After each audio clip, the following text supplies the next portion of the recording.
One prominent feature of the UK's coronavirus response has been the contrast between the approach of the four nations of the UK, with decisions on easing lockdown being taken at different times and in different ways, as we've just heard.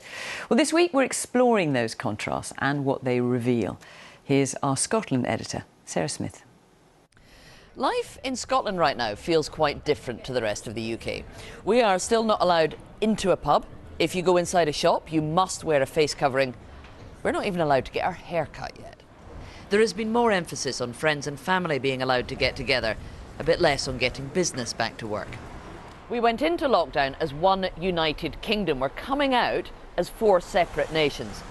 This is the first national crisis where the power to make decisions belongs to the devolved government in Edinburgh.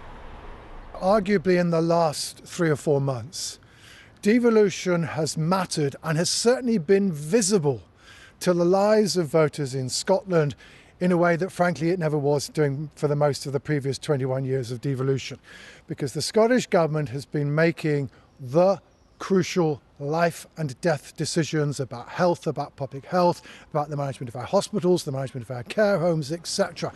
Scotland can now boast that the prevalence of the virus is considerably lower than in the rest of the UK.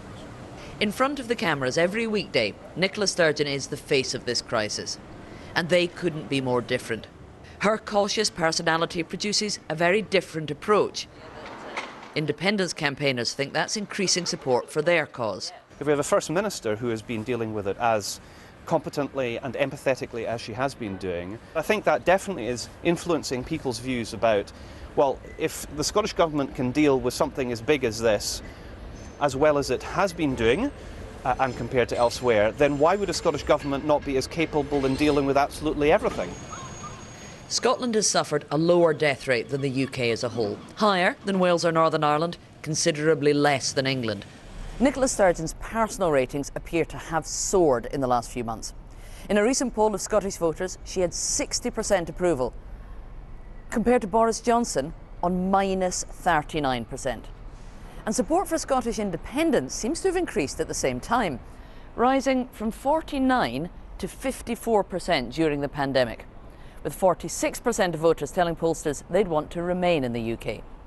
Anyone campaigning to keep the union in future may find they're fighting the prevailing trend. The trend has been there for several years of a movement from no towards yes. And what we now need to see is whether in the long term coronavirus is seen to have been handled better by the Scottish Government than the UK Government, and the jury is out on that. If that is seen to be the case in the long term, that can accelerate the trend further. Of course, people may well feel differently in months or years to come. Most have more immediate concerns right now and are not thinking about their constitutional future. But COVID-19 will certainly influence the arguments in another independence referendum. Sarah Smith, BBC News, Glasgow.